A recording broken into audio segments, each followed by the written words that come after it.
Welcome to the One Bar in Lupagus Show, your daily source for everything Minnesota Vikings. All right, welcome back. Horned up, we are live. We are 1 and F and O. JJ McCarthy is the shit. I mean, why are you so somber? We're 1-0, coming off a historic performance by our quarterback, who was the NFC Offensive Player of the Week. Why are you talking like that? We should be excited here. I'm very excited. Well, I said we're 1-0. I said JJ McCarthy is the shit. I know you've been out doing manual labor today. Let's get some excitement going. I am very excited about the show. I'm very excited about everybody in the comments. We got Davey. We got Dave. We got Fork and Skull. We got Tokyo Skull. Love the name, by the way. Mm-hmm. We got Haasman. I believe I saw a Viking funeral in the comments. Let's go. Let's have a hell of a night. We're going to talk some Viking football. We're going to talk about how we're going to kick the shit out of the Falcons. We got Berto coming on, sculling with the enemy. It's going to be fantastic. Looking forward to that. So, yeah, let's go. How are we feeling tonight? Everybody having a beer in their hand?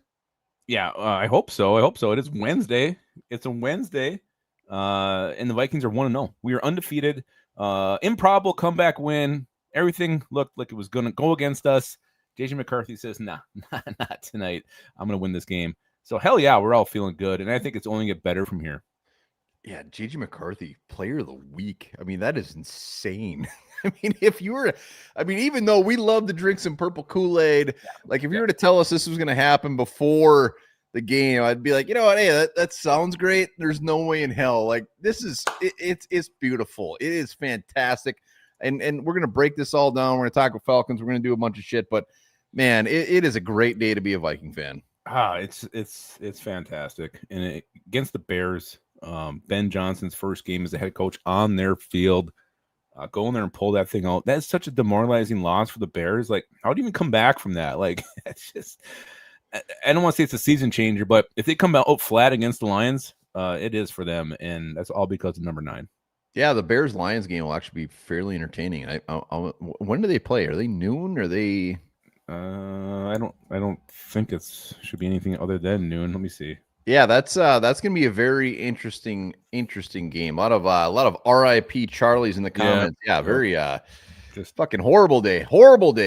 Whatever way you swing, just a horrible day in general. So RIP Charlie, for sure. But what time do they play? Noon on Sunday, at Detroit.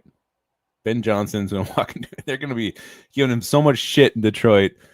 But also, they're gonna Bears be ready to roll for Ben Johnson, so it should be an interesting game. Can you imagine if the Bears beat the Lions? Like the Lions looked like such butthole. I wouldn't even be that surprised. I really wouldn't. It was so bad. Yeah, and again, we don't know. Are the Lions this bad? Are the Bears this bad? We'll find out. Like as I said on Roundtable, we'll find out who is the worst team in the NFC North on Sunday. Yeah, cheers to Lupagus filling in for me on the Roundtable. Roundtable is a blast. I'm glad he was able to do that for me. So I'm sure he killed it. I'll watch it tomorrow, and I really will. Cheers to Chris Bowman. I watched too many videos that we're not in. I probably shouldn't. I do. Chris Bowman, let's go, baby. Chris Bowman. Yeah, like I said, we got Berto coming on. He reps the Falcons for Roundtable. He'll be on around 7. Looking forward to hearing his thoughts on the Falcons. But let's talk some Vikings news, shall we? Let's do that. But hit the like button as you come in. I was gonna see what we're at here. Probably 1. Okay, see, there's that freaking attitude of yours again. Eeyore, we got one more. I got the Lupagus and Eeyore show tonight. There is come on, you're always negative, Nancy. I can have one. I'm the truther. There's anticipation that Christian Darrisaw will play Sunday night against the Falcons. I think he would have played Monday night if we weren't playing that horseshit field of the Bears. Yeah, I mean, you know what? It panned out well because he gets an extra week. We win. I mean, Justin School looked like Justin Poop, but I mean, that's great. And was K-Fan that a PA said he put it at like 85%. He's usually pretty in the know. So yeah, I would anticipate him being out there. And Donovan Jackson played his dick off. So like to put Darrisaw next to him, good Lord. And Ryan Kelly had a great game. Everybody had a great game except for Justin School. Well, you mentioned Donovan Jackson. He had the highest pass blocking grade, 88.1 amongst all interior offensive linemen in the entire NFL in week 1. Not just rookie offensive linemen, all offensive linemen. Donovan Jackson. It wasn't a sexy pick, but it sure as hell looking like the right one right now. I know, even today I was just thinking, like, man, there's nothing like so boring than the draft a guard. Even a center is more interesting than a guard. Like when we drafted Garrett Bradbury, I was like, hell yeah. But guards are so fucking boring to draft in round. But he said, screw it. I'm going to be one of the best damn guards in the league week 1. And not even that. They were getting trade offers, like sexy ass trade offers to move down. And the Vikings said, no, this is the guy we're taking. Again, it was like, the guy in your softball team who kind of does the check swing and to get the base hit. That's what this one felt like. And it's panning out nicely. It's panning out very nicely. JJ McCarthy already mentioned your NFC offensive player of week 1. It's 1 week, and our young quarterback is already offensive player of the week. Yeah, I mean, he might be offensive player of the fourth quarter of the decade. JJ McCarthy he pisses fire. He pisses fire, and the man is the shit. You're hearing the quotes. You're seeing him in the locker room. You're seeing talking about after he even threw his pick 6. What's he doing on the sideline? Dude's giving high fives to everybody. He don't give a fuck. He apologized to everybody for doing that. He said, I'm sorry for what I did. Guy that could throw 5 interceptions in the first half, and when he goes out in the second half, he doesn't even know it. He doesn't know. He doesn't care. We're gonna get to know this guy very, very well, but. The demeanor on this man, a 22-year-old kid, is insane. It's not right. Everybody's saying he might be psychotic. Hell yeah. I love it. He is psychotic. His intestinal fortitude is off the charts. Off the charts. Yeah, he's nuts. He is effing nuts, and I love it. And he's our quarterback. And week 1, player of the week. Player of the week already. Hard. Falcons wide receiver Drake London is expected to play on Sunday night against the Vikings. He has a shoulder injury, but Raheem Morris said he's expected to play. And that's one player that does worry me. Okudah is hurt, concussion protocol. That's never a good sign for playing the next week. And if Michael Penix gets any time, Drake London worries the shit out of me. Michael Penix worries you? Drake London does. Oh, yeah, but Drake London... Huge. He's ginormous. One of the best receivers in the league. Michael Penix does not worry me. That's what I feel like. I mean, I would love Drake London not to play, but Michael Penix, I'm not scared of him yet. That's where I don't think the NFL is yet either, but I do like him. I mean, even when we drafted McCarthy, Penix went earlier than anybody ever thought. Penix was kind of like the guy, yeah, that'd be awesome if we drafted him because we thought McCarthy was going to the Giants, whatever. I like Penix, but so far what he's done, I don't think he's really scaring anybody. No, and Brian Flores has a great track record against young quarterbacks, so I think it's going to be a rough night for Michael Penix. Not a great track record. What was that on today? I saw that too. It was the dude dominates young quarterbacks. He makes them look stupid. And he did that to Caleb Williams last week. I mean, quarters 2 through 4, Caleb Williams looked like butt cheeks, like the middle of the butt cheeks. Does look like butt cheeks. There is some injury news for the Vikings. Andrew Van Ginkel is in concussion protocol, as is Jeff Okudah. And so is Jeff Okudah. So a thin secondary getting even thinner, and nothing be worse than having Van Ginkel out. And when they're concussion protocol, they never play the next week. It's like you can just say they're out now. I don't remember him going out. Do you? I think it was late. Ty Chandler also was hurt. He's expected to miss some time. Well, that's too bad. I hope he gets well soon. But Andrew Van Ginkel, I don't remember him missing any time. So when I saw it today, I'm like, what the hell? That is a big dick punch. I think Dallas Turner, would be, we can say hey, it'd be great. Let's Dallas Turner, this is your moment. Line up opposite Grenard. But Van Ginkel, man, he's got to be out there. This has to be very short term. You got to sit him for a week, do it, but he's got to be back the week after. And there's a lot of positive buzz too. But Harrison Smith being available for Sunday's game, I sure as hell hope he's back. Especially if you don't, if you're already down Jeff Okudah, you got to have Harrison out there. So maybe then Josh Metellus can move up and play some slot more than he did last week. So having Harrison the hitman back would be huge this week for the Vikings. Yeah, but even seeing the interview he was doing with whoever at his locker, he just doesn't look doesn't look healthy. I don't know. He just doesn't look the way he was talking. It just seems like he knows he's not going to play. I don't know. I'm not expecting Hitman to play at all. I'm not expecting Hitman to play for a while, but you'd think they'd put him on like the short-term IR or something. So that's weird. And we just don't know what the hell is going on there. So that is your Vikings' latest news and nuggets. We did put a poll up today. Play of the week winner. We had the Eric Wilson block punt, JJ McCarthy touchdown pass to Aaron Jones, Will Reichert's 59-yard field goal, and we had JJ McCarthy's touchdown run. And the winner was number 9's touchdown scamper to seal this victory over the Bears. Again, a guy who just put this team on his back, showed unreal mental toughness, like off the charts, elite mental toughness to overcome how the game was going.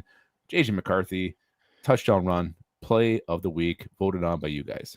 Well deserved. Tokyo Skull coming in. Remember, so this week, or this month, I should say, for September, the giveaway will be a Vikings jersey of your choice. So all super chats will be on the wheel for the month of September. You get a jersey of your choice. Could be a Max Brosmer. Could be a Hitman. Could be Ryan Wright. Could be whoever you want. We're going to send it to you. That's all that matters. Yeah, maybe it's a Donovan Jackson. You know what? That's kind of a low-key badass jersey. I would like it. I would like that a lot.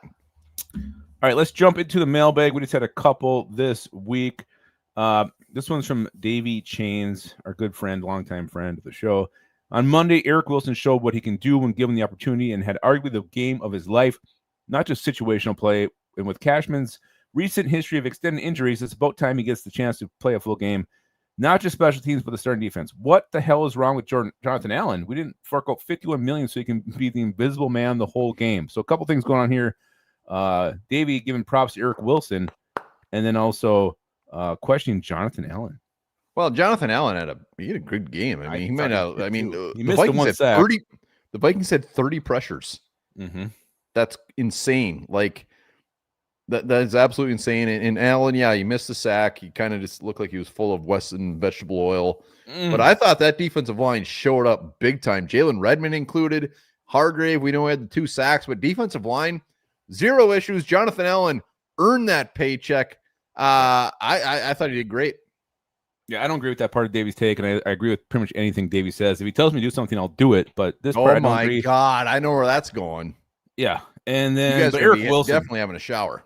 I do love the fact he did give some Eric Wilson love, because Wilson did play his dick off when he stepped in there. Like, he looked like a different dude. He looked bigger, he looked faster, and he's older than he was when he was here before. But Wilson, I don't think we win that game without Eric Wilson.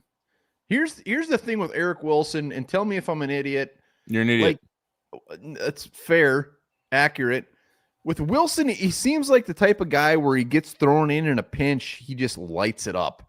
But when you make him like a full-time starter, he becomes a liability.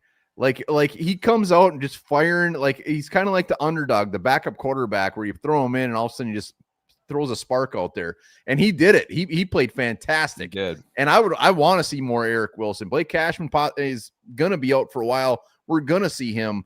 But yeah, I love Eric Wilson. I thought he played great. I mean, to your point, I'd have to go back and look and watch old film. Like, I don't remember if that's true or not, but there's players who that definitely is true for. So you might be onto something there. I'm not going to say you're not. He had some very good years with his first stint as a Viking, and that's why the Eagles, I think it was the Eagles who signed him, gave him a pretty hefty paycheck. He didn't live up to it. He bounced around a little bit, and now he's back here. But, like, I think he's more meant to be that role player. I can start for a couple weeks, type of guy, and he's great at it. And you know what? When he fills in for Cashman for the next couple weeks, I think he's probably gonna do fucking great. Yeah, I think he'll be fine as well. Next one's from Matamita. He says, "I'm personally not concerned. Didn't seem like you guys were either, but after sleeping on it for a little bit, after he left all those vulgar messages on the horn, does the dropping problems from this first game concern us at all, or are we just watching it off as first game jitters?" I wonder if Matamita throws out F-bombs in his sleep. I bet he does. I bet he does too. I guarantee it. He does badly.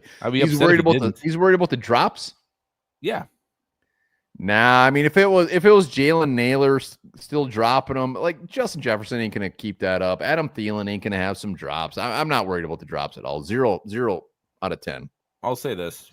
We saw Justin Jefferson drop too early. What do you do late? He caught every pass. Adam Thielen, He could have caught that last touchdown with his butt cheeks. After the bad drop, he caught his 2-point conversion. I think they already kind of exercised those demons. I think it's a thing of the past. Will there be drops here and there? Sure, but I'm not concerned either. I do think it was some jitters, some rust. Huss. Yeah, so 100%. I'm not concerned. Chris, my man. Round table. Trash. We start out 2-0. Let's go. We'll be live the whole game Sunday night once again. So saddle the F up. Where we are putting in our hours this week. Let me tell you guys this. Last one's from Musty Insane 166. Of course, Musty Insane is going to have a question. Secondary Monday night, besides Isaiah Rodgers, was garbage. I know Hitman was out, but we need to sign another corner. Also, Dallas Turner did next to nothing, so that's disappointing. So 2 things here from Musty Insane. Well, I gotta push back on the Dallas Turner again. Yeah, I agree on that too. We'll talk about the secondary, but Dallas Turner had, I want to say, 2 or 3 pressures. Beautiful. He had that good tackle. He finished the tackle off when they were inside the 5 or whatever. So Dallas Turner, I thought, played very, very well. No issues there. I remember him fighting through a double team, and he still got a pressure. So I had no problems with him either. Like no one was hitting home. Like we weren't getting sacks. So Hargrave got those couple late, and that run stop he made was beautiful. So I didn't have any problem with Dallas Turner's play. So I don't agree with that. Secondary, yeah, I'm very concerned. If there's any time for, Brian Murphy had the nice tackle, but he was not good in coverage. Jeff Okudah was a problem, and now he's hurt. And you got Isaiah Rodgers, who played pretty well, but Rodgers played fantastic. That secondary is an issue. We knew it was going to be, but the pressure will continue to be up front, which is going to help take some off that back end. Yeah, I want to say Rodgers, he gave up 2 receptions maybe. I was looking at it. Byron Murphy played good. He had that one bad play that everybody's just focusing on, so they just forget about all the good plays he had. Byron Murphy is the man. He's the steed. I thought he played well. Jeff Okudah going out, like maybe it's not a bad thing. Maybe we see what else we have in the old holster. We only have one corner left, don't we? Well, I'm just saying, like, I don't think there's going to be a ton of drop off there. So maybe we see something out of that. Like Nudie and Fabian Moreau. Well, I'm just saying, like, I'm secondary will be a concern, and it will be all year. Like, it's all about the guys up front getting home, and they did a good job of that. So I think they bailed them out quite a bit. And Caleb Williams, thankfully, decided to overshoot his receivers by 50 yards. So thank you, Caleb Williams. Yeah, he fell off the freaking map late in this one. And Nick kept saying, like, oh, the Bears almost came back and won. No, they really didn't. They didn't. If I'm a Bears fan, pack it up, man. I mean, that's got to be one of the worst losses you've seen in quite some time. Yeah, it's hard to overcome such a deflating loss by those Bears.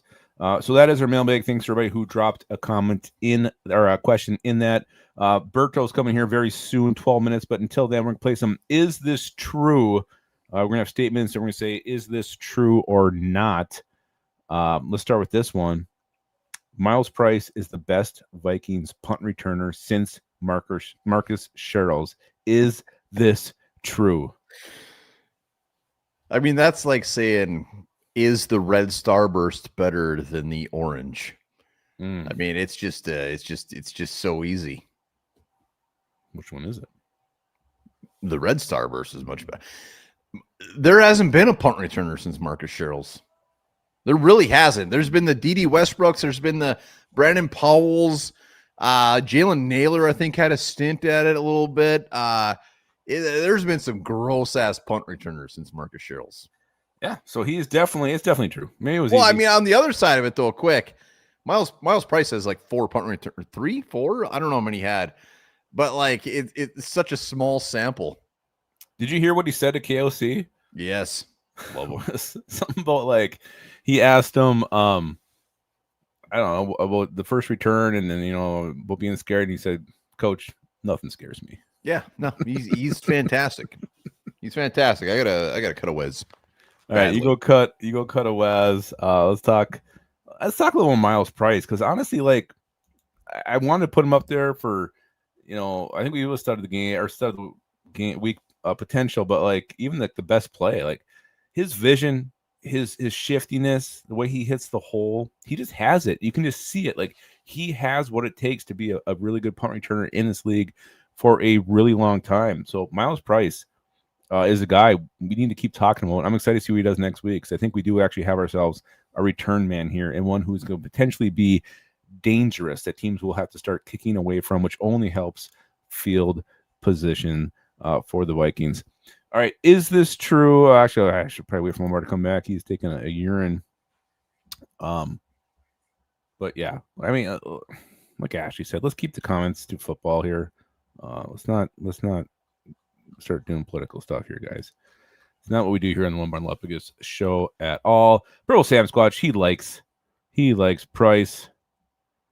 Yeah, it was nice seeing a punt returner actually get some yards. Miles Price is a stud. Yeah, he might have fallen in this berg. He always does.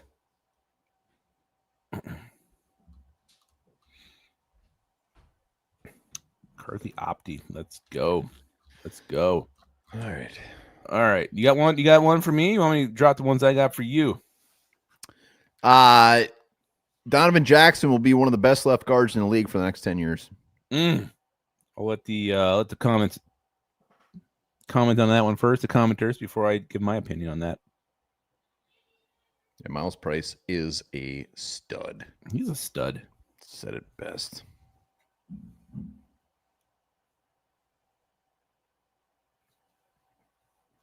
Well, I'm going to answer this one because we've got 9 minutes till true. We got a couple truths here by Savage and Jake, Minnesota Sparks fan. Yes, he will be. He's already showing it. Like, I like that. Not that he's just solid, but there's some nastiness to Donovan Jackson. He will put some emphasis on the block, like when he did to Jervon Dexter when he kind of threw him to the ground after dominating him.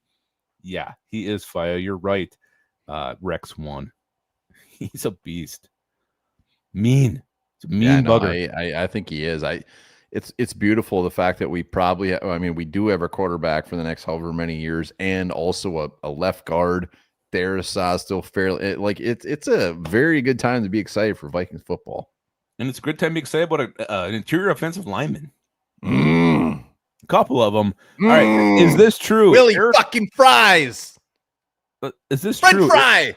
Eric Wilson is an upgrade over Blake Cashman and Ivan Pace Jr. at inside linebacker. Both of them. Well, I mean, I'll wait a little bit, but I got a very strong answer to this one. Monami says true. True.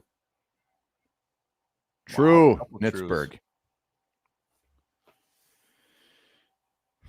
What frozen pizza you should be excited about? Very true. This isn't even close. The Patriot pizza, thin crust, great pizza, great cause.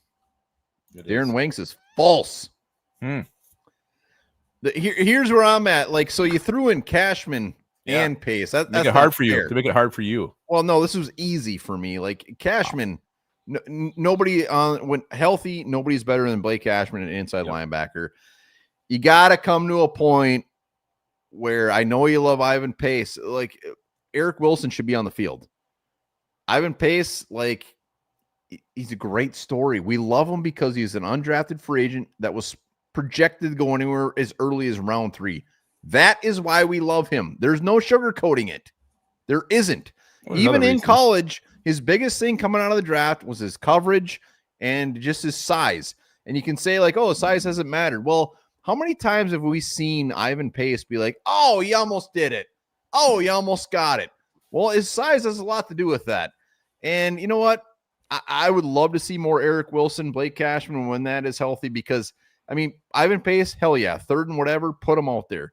But I'm over the Ivan Pace thing. Everybody's starting to give me shit in the comments that Ty Chandler, Ivan Pace, like I just can't stop hampering on these guys. I'm over Ivan Pace. I'm over him. Here's the thing with Blake Cashman, Eric Wilson, the best ability is availability. Blake Cashman, no doubt, is the better player, more talented. But he's never on the field. He's always hurt. Like he's going to miss, probably 4 or 5 games now. Eric Wilson played his balls off. Right now, Eric Wilson is better than both these guys. It is true. It is true right now. You think he's better than Blake Cashman? Right now, because Blake Cashman can't play. Well, I mean, yeah, that's like That's what I'm saying saying right now. It's true. that's like saying you're faster than Lieutenant Dan. He doesn't have legs. Well, not if we're in a wheelchair. He'll smoke me. He doesn't have legs. He's got strong arms, though. So, all right. So let me throw this back. Let's say all three are healthy. Who are your starting inside linebackers? Right now, I would go after what I saw Monday night. I'll go Blake Cashman and Eric Wilson. Well, yeah, but I mean, what we saw from Ivan Pace, I mean, that's kind of been his thing since he's been a Viking. Pace go to. I mean, he's disruptive. He can fly back there and cause some ruckus. He doesn't finish. He doesn't finish, but still, that ability to cause the ruckus. I'd like to see more of a hybrid role for him. Something that's not true inside linebacker because he can't cover. He is undersized. I get all that. Sounds like a special teamer. No, but also like I think he should probably go to more of a gadget role. Gadget. What do you think about her in Rescue Rangers? I know you have a thing for Gadget. Gadget. Dear God, she might have been my first tug. I remember Gadget very well. She had those cute big ears. Gadget. What'd she have, like a little light purple jumpsuit she'd wear? Yeah, no, she was beautiful. She was beautiful. Oh, who's the guy that got all excited about Monterey cheese or something? That was Monterey Jack. I'm sorry about the Lieutenant Dan. It wasn't supposed to be No, I liked it. I meant it. Like, it's just whatever. All right, yeah. What else we got? JJ McCarthy is a franchise quarterback. Is this true? Duh. Is that true? He could throw that thing out there with his hog. Yeah, we're all in. As long as Kevin O'Connell is here, it seems like Zimmer loved Teddy Bridgewater. Mm-hmm. Unfortunately, the injuries. But if Teddy Bridgewater would never happen, he'd still probably be our quarterback. Like, I feel that same thing with Kevin O'Connell, whether we like it or not. JJ is our guy, and he proved it. He is our guy. He will be the guy. Yeah, like I'm still Bartholomew. I still want to see more. But the way he bounced back, like, you don't see that. Like, young quarterbacks just don't do what he did. And I can't get over what he said in the huddle to those other guys. How do you look Ryan Kelly in the face, that mean son of a bitch, after throwing for 54 yards? You just threw a pick six, and he said, "Where else would you want to be?" The guy must have fucking balls the size of a buffalo. So yes, just for that fact alone, he's a franchise quarterback. I'm gonna look that up later. I've seen like Dances with Wolves when they're looking for the buffalo and everything, but I've never noticed their balls. I always thought horses. Horses don't really have balls. Wouldn't it be funny if like just birds had huge balls and they're flying this guy to see this big ball sack coming? I don't think they have them though. I know, but if they did, it'd be hilarious. Like, that would be funny. The ball. I'm gonna send the link to Berto here. See if he is gonna come on. A little sculling with the enemy. Can't wait for him to come on. Talk some Falcons. Yeah, if you guys have any questions for Berto about the Falcons, drop them in the comments too. Hell yeah. Rex loved Teddy. Yeah. Yeah, he's got something. There's something about this kid that just, and I think it's the intangibles, and that's where he's elite. And I can't get over it. He's a winner too. Do you have? I thought you had another. Is this true? Do you have another quick? Is this true? I do. It was. There will be zero drop off from Jalen Redmond to Harrison Phillips. Well, we did pretty good against DJ Moore and DeAndre Swift. Redmond was busy back there. We saw that man in the backfield quite a bit.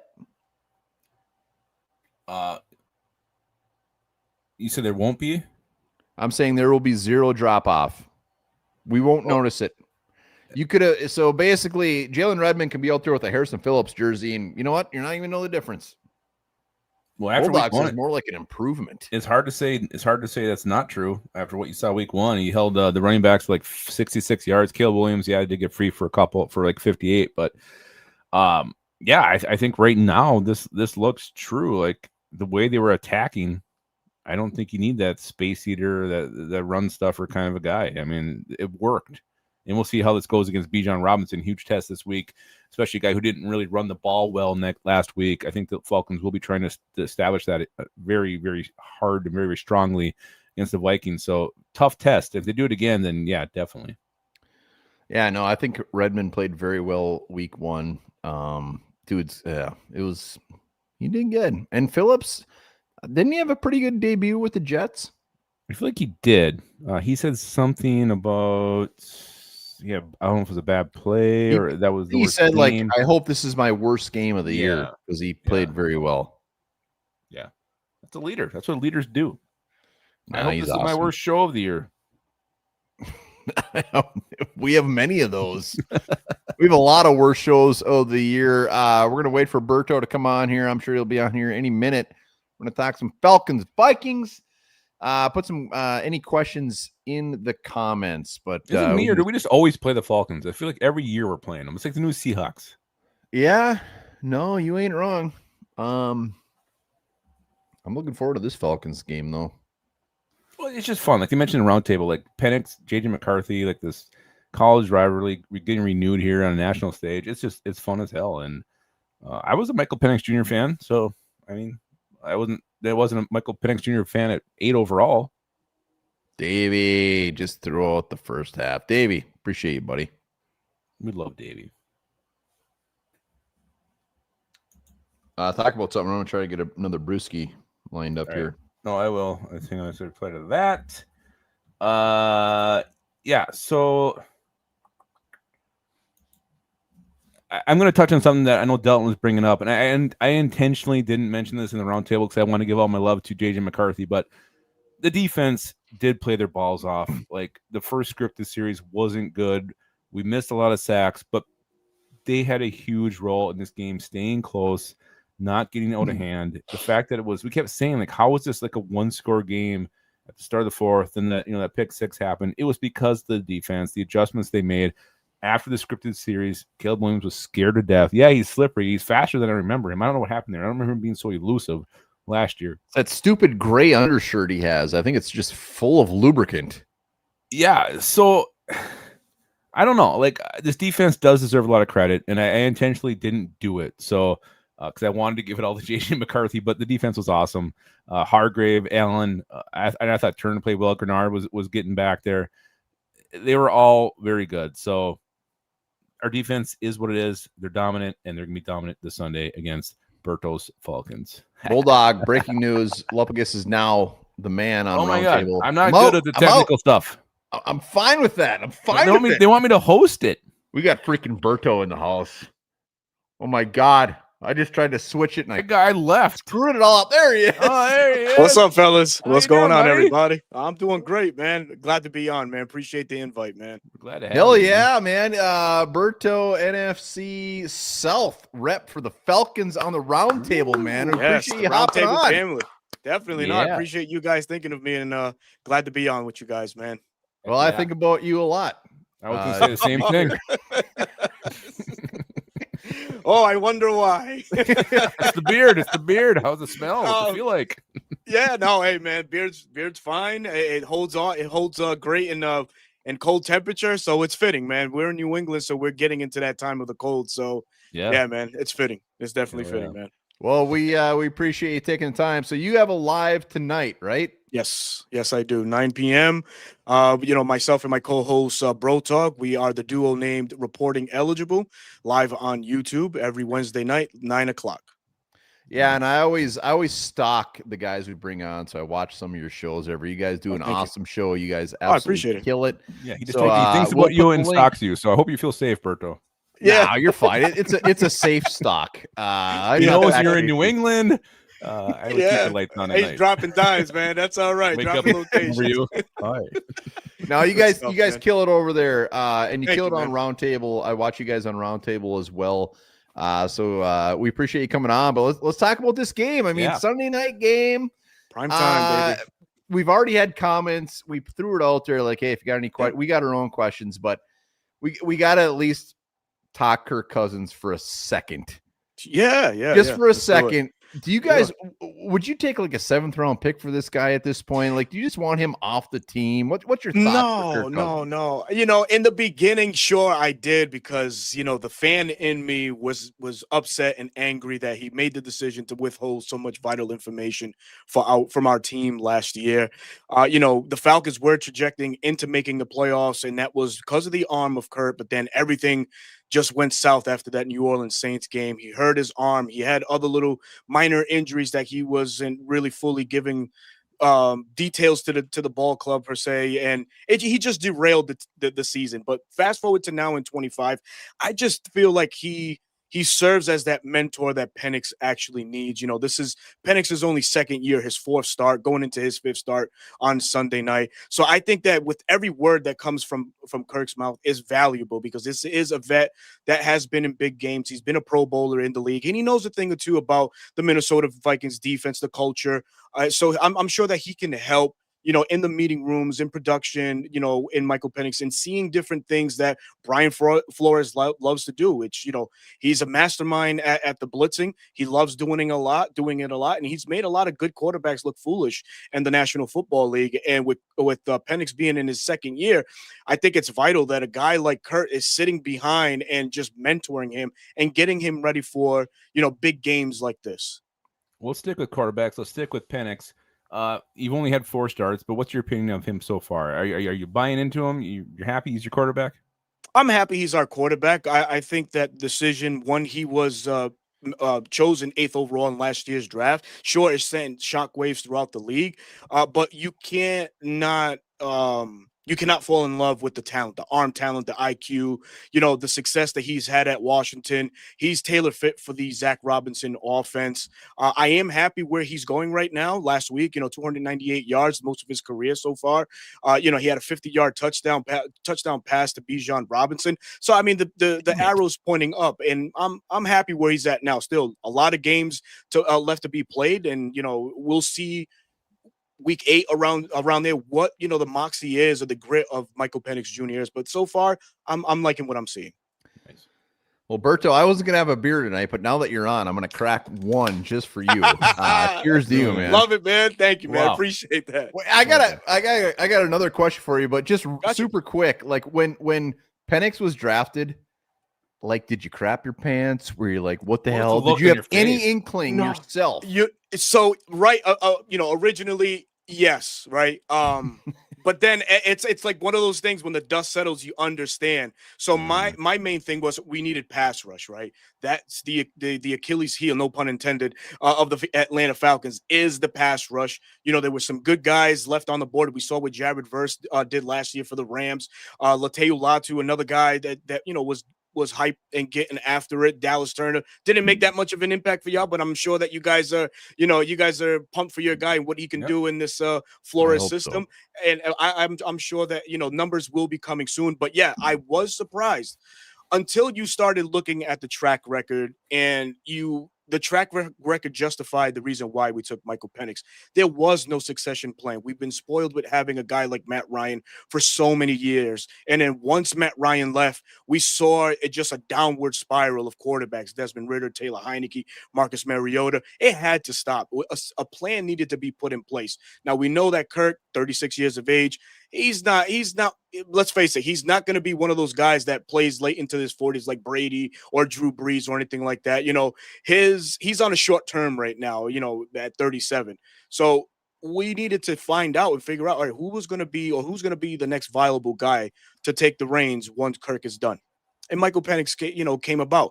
The Falcons sent the contingency over to University of Washington to watch this guy play, and they just fell in love with them. And once you get to know the player and know more about the player, the Falcons were head over heels over him. So I'm okay with the choice. I'm loving it. We have the future, I feel, at quarterback. But yeah, Michael Penix at 8 was a shocker at the beginning. There's a link right there. Give Berto a sub. Give him some trash talking in the comments, whether we win or lose. Hit him up right there. So week 1, you guys lose to the Bucks in a very close game. But like, what was the main takeaway you took away from that, good or bad? But what was the biggest takeaway out of that game? So my biggest takeaway, bad, unfortunately, was Zach Robinson's inability to pivot within the game. We were down Darnell Mooney, and it proves how valuable Darnell Mooney is to this Falcons offense. It allowed the Tampa Bay Buccaneers defense to kind of take Drake London out of the equation. Drake London was primarily held in check, targeted 15 times, had 8 receptions for 55 yards. But it's everything else that Todd Bowles was able to key in on, the run game specifically. Last year, we gashed the Tampa Bay Buccaneers in both of our meetings. I appreciate that, Rex. I appreciate that, man. Thank you, Ashley. I appreciate that so much. We were able to gash the Tampa Bay Buccaneers in the run game, but it just felt like Todd Bowles, knowing what we were missing offensively, was able to key in on that, and they negated the running game. Both Tyler Algier and Bijan combined only 48 yards, which is an unbelievable stat, to a team that primarily loves having or is having 100+ yard rushing games week in and week out. So my biggest takeaway, or my biggest gripe, was Zach Robinson and his inability to pivot within the game. Situational play calling, as some would say. I want to ask you about another draft pick of your guys a couple years ago, Kyle Pitts. What's the thought, not just you, but the fan base in general? Do they feel like that he can shed that bust label, or are you guys just done with him? I was at Falcons training camp this past July, and I saw a rejuvenated Kyle Pitts. Now, every year seems to be the same thing. Oh, this is the year. This is the year. But in all honesty, gentlemen, I think this could be the year. And the reason being is the Michael Penix effect. I think Michael Penix understands what it is to have an elite, athletic tight end, on the offense. He knows how to use them. You go back to the Washington game last week, late in the fourth quarter to go into overtime.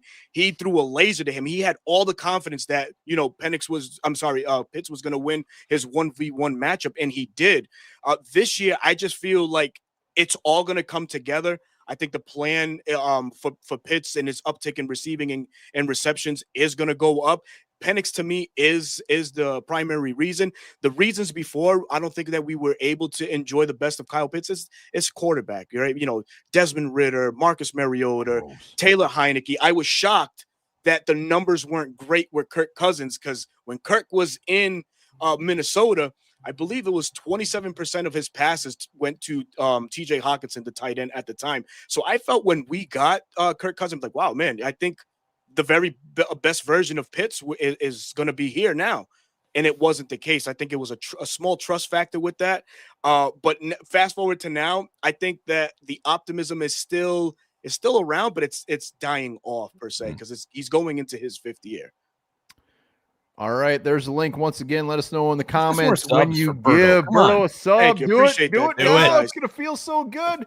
What scares you about Sunday? What scares you about Sunday? Whether it's on your team or what scares you about the Vikings? But going into Sunday night, what makes you uneasy?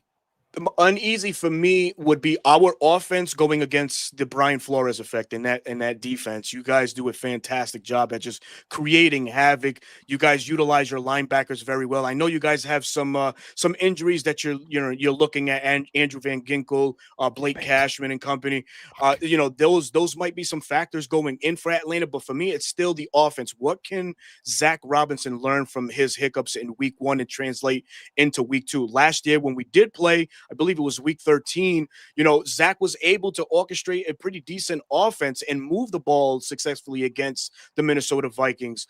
So I hope that, he can do this now offensively for us. We are banged up. The services of Mooney, Drake London, even, we are not entirely sure. I'll quote Coach Raheem Morris from today. He says, I expect Drake London to play, but that's just my opinion. I love the kid and his toughness, but that doesn't mean that he's going to play. And that, if we go into that matchup when we go into that matchup Sunday night, we'll be severely limited. And also, we just received news today too that Casey Washington has a concussion. Casey Washington has stepped in for Darnell Mooney in his absence. So we might be going into this game, just like super limited on offense, could just be, pin your ears back and just attack Penix. Nice. Berto, thank you so much again for hopping on here. Guys, give him a sub. Man. There's the link right there. Do it. Let us know in the comments if you do. 2 more quick ones. Just curious, with Michael Penix, basically his first full season as your starter, what were your expectations going in this year? So for Penix, I felt like what the coaching staff wanted to do was mirror what he did in the University of Washington in 22 and 23. 23 being his most successful statistical year, threw for almost 5,000 yards, had 36 touchdowns, only 11 interceptions. But watching game film and learning the the motions, the what he likes to do, what offensive plays he shined in the most. I mean, it's only been one game, we haven't seen it, but I think that going into this year, that's the version of Penix they want to bring to the table and show this Atlanta Falcon fan base, to let them know, listen, we have a bona fide stud at the quarterback position. Last week, he was able to do some fantastic things. But not going into the full season, I think looking back at the 23 tape is going to be a true indicative of what Penix can be in this league for the Falcons going forward. All right, so I watched your guys' show yesterday on the round table. So maybe it changed since then, but final question. Who walks away with the dub come Sunday night? Yeah. And I shocked the panel, man. I was Minnesota. Shocked. Wow. I went Minnesota. Listen, now you got to give him some, guys. Come on. Oh, man. You can be as biased as you want, but you also have to be realistic as well, right? Unfortunately, yes, we did drop our game one. It was a very winnable game, but there's a lot of concerns going into week 2. And it just so happens in week 2, Jesus, it's the Minnesota Vikings. You guys didn't play as great as expected with JJ starting the first 3 quarters against the Bears. But, man, something flipped in that fourth quarter where JJ just showed a moxie, and everybody just turned it up. Everybody rallied right around him. So my fear is going into the home opener for Skol, man, we might be facing that all 4 quarters. And, oh, by the way, we might be going into that game very, very limited on the offensive side. Nice. Damn it, Berto, you killed it, man. You are our come on next guy week too? Moving forward. We appreciate the hell out of you. Oh, no problem, man. You're going live in about 45 minutes, right? Correct. Yes. 9 All right, p.m. get your Eastern asses time. over. Give them a sub. Hop Thank on. you, give them some shit in the comments, man. We appreciate Bring you it hopping on. Yes, thank you. Good luck on Sunday, buddy. Hey, likewise, guys. Again, please, thank you so much for this opportunity and introduce me to you guys' wonderful fan base. Good luck as well on Sunday. May the best team win. So God bless you guys and take care. Thank you again, guys. Thanks, Hell yeah, man. It's awesome. That guy, yeah, great. Berto was shit, man. He was fantastic. He was great. That was great. Fantastic. Good stuff, man. Make sure to go over there, give him a sub. Yeah, that was good. That wasn't good. That was great. Well done, Berto. Let's go Vikings versus Falcons top 5. We're gonna give our top 5 talkers going to this game. Number 5, Drake London versus this Vikings secondary. That's both sides of this are dinged up. London with the shoulder, and Okudah could be out. So this is definitely a concern here. No, it's terrifying. Drake London is one of the best receivers in the league. And Penix, the big old hefty lefty. I mean, he loves to sling that thing. Like that could be a severe issue. It sounds like he's playing. I mean, he's gonna play. It does. That is such a horrible matchup for the Viking secondary. I don't care who he's on. It's a horrible matchup. So that does worry me if he's able to get loose, get free. A lot of love for Berto in the comments. Yeah, Berto is getting. He was absolutely fantastic. Another talker from this one. Vikings have to contain Bijan Robinson. Didn't have a good game rushing the ball last week. He had 10 catches for, I think, over 100 yards receiving. But Bijan Robinson's legit, and the Vikings defense have to contain him. Yeah, I mean, honestly, like Bijan, we know Bijan is a very good running back, but like catching the ball out of the backfield, like just like Jahmyr Gibbs, like that scares me a lot more than him running out of the backfield. Like if he's going to be out there getting 7 to 10 catches, that's way more scary than him rushing for 125 yards. I hate it. I think we'll be able to contain him on the ground, but it's catching the ball to the backfield where we're going to get our butts banged. Yeah, the Vikings rush defense did well against DJ Moore, who was getting more carries than I thought he ever would. DeAndre Swift, 50, I think it was like 66 yards there. So they did a good job there. Bijan, much tougher task, but they were swarming. Oh, yeah, little Berto's still in the comments, man. Berto, if you're here, man, you're getting a lot of love. I think you might have to be a third host of the show moving forward. Gonna have to be. Get some purple on you. So, yeah, I mean, it's huge. You got to contain Bijan. Then you put everything on Michael Penix's shoulder, which is my third top 5 here. Michael Penix Jr. versus Brian Flores defense. This could be actually the biggest factor in this game because Flores, like you mentioned earlier, huge success rate against young quarterbacks. And this is Michael Penix's 5th career start on Sunday Night Football. Vikings home opener. Very, very tough spot to be in.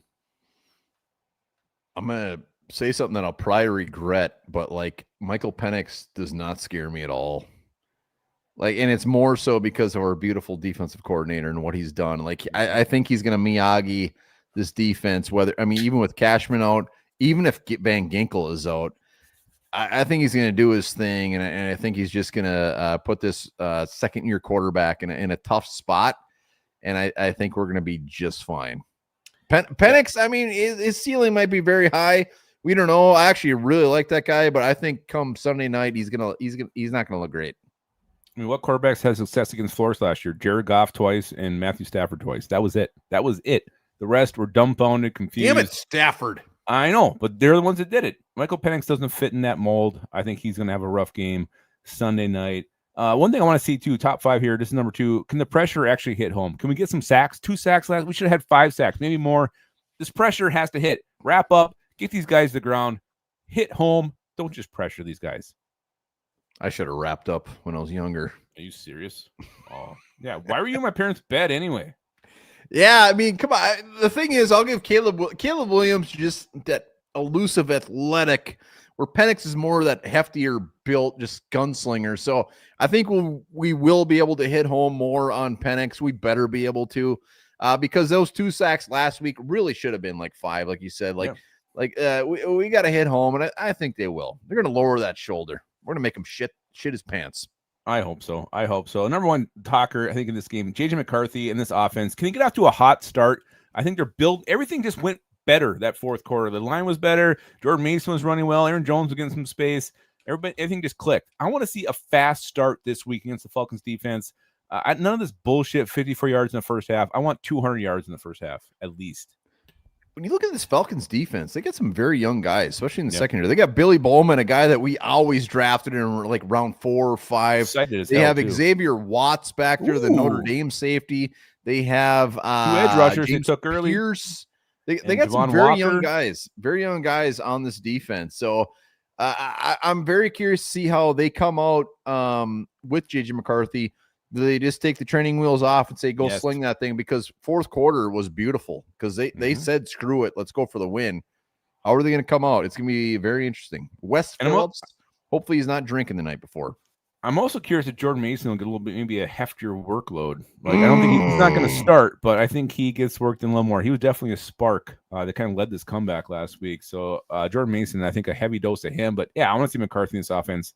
No more drops, Justin Jefferson. That's the thing of the past. I'm feeling. They don't even bring that up. It's not going to happen. They already corrected it. They corrected it in the second half of the game last week. I'm not worried. Well, then stop bringing it up. I don't like it. The rust is off. X, you and me both, man. Those were 2 dick punches. I loved Xavier Watts. I love Billy Bowman. All right, so it is time for trivia. Again, last chance to get any super chat. Get on the wheel. I got to cut a whiz. Jersey of your choice this month. Whoever you want. Maybe it's JJ McCarthy, maybe it's Donovan Jackson, maybe you want an old school Harrison Smith. Remember his last year in purple. Maybe you want Jordan Mason. I don't know. That will be the goal. Any super chat gets you on that wheel. We'll spin on Rise and Skull first edition in October for the September giveaway. But trivia is Vikings Falcons trivia. I think it's fairly easy. I want to put the line at 5 for 1 bar to win. Again, if he gets it with no multiple choice, it's 2 points. If he has to use multiple choice, it is 1 point. So Vikings, Falcons trivia. Play along in the comments. A lot of you guys actually do get it well before 1 bar does. Matamidai has put himself on the wheel for a jersey of his choice. He's won more shit from us than anybody on this earth. Lucky son of a bitch. Just watch Toxic Avenger. How was it, Matamidai? How was Toxic Avenger?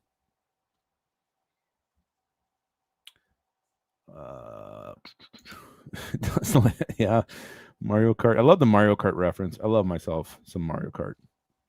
Every single version. Chad Myers be at the game. Oh, Viking Funeral. He's on the wheel.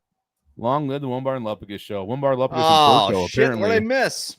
Nothing. We were just talking. Matamidai put a super chat in. Viking Funeral did as well. Appreciate you Chad guys. Myers You're the and Tim best. Boss are going to get a beer together at the game on Sunday. Who is? Tim Boss and Chad Myers. No shit. Not a baby. I know my son's going to be there. And so yeah, maybe you guys can find young Lupagus. I bet he won't have a beer. I don't know if he's staying or if he's coming home. He's probably driving home. All right, so it's Vikings Falcons trivia. It's pretty easy. I'm going to put the line at 5 for you tonight. Really? If it's easy, maybe you should bump it up a little bit. I've been 7. pretty good. All right, let's go 7. You feeling confident? No. All right, go 7. Remember, we will be streaming the whole game live Sunday night, having some brews, hopefully whooping some ass on the Falcons. Yeah, let's do it. I don't. This seems like a threat. I'll get up here in a little while. Better luck with this I'm more curious of where that beer is going to go. I know, that's where I thought. Look at Chad Myers as well. Getting my kid. He is legal age. It's fine. All right, here we go. Question 1: What current Atlanta Falcon backup and former Minnesota Viking was a late round draft pick during the Rick Spielman era? Kyle Hinton. Final answer. Oh my God, it was Kyle Hinton. I know he's on the Falcons. I know he was late. This was easy to me. I still know he's there.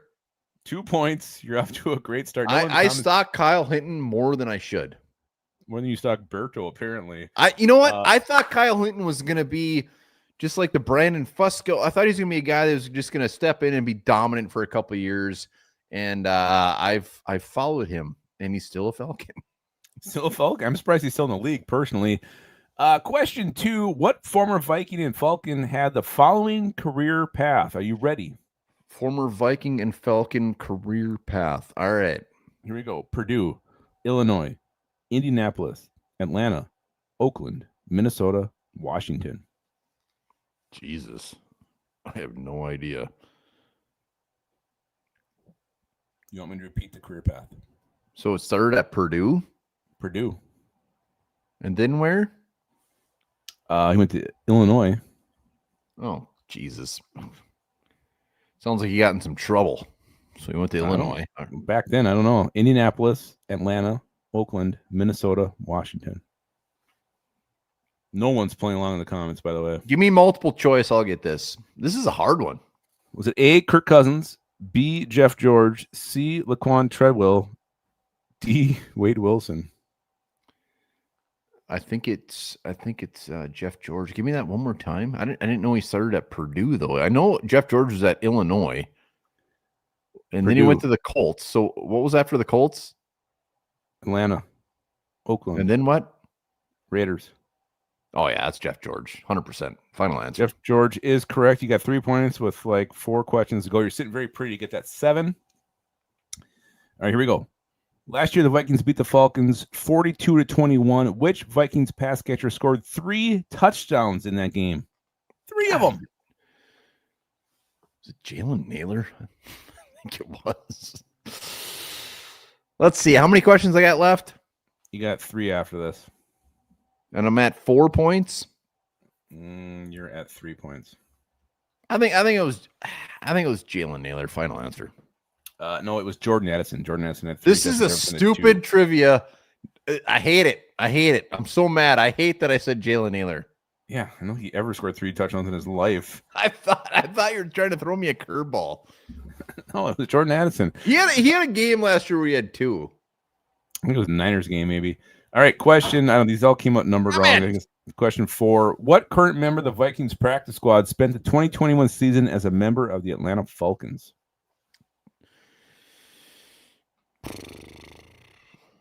My mind has somebody really easy, but I'll go multiple choice.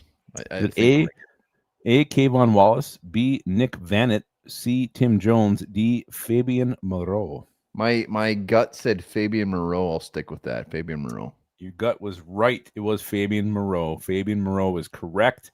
You have 4 points with 2 questions left. You got to get one without extra point, without multiple choice to get the call us a win today. All right, question 5. What Falcons wide receiver caught the tying touchdown that ultimately sent the game to overtime in that horrible 1998 NFC title game? Oh, Jesus.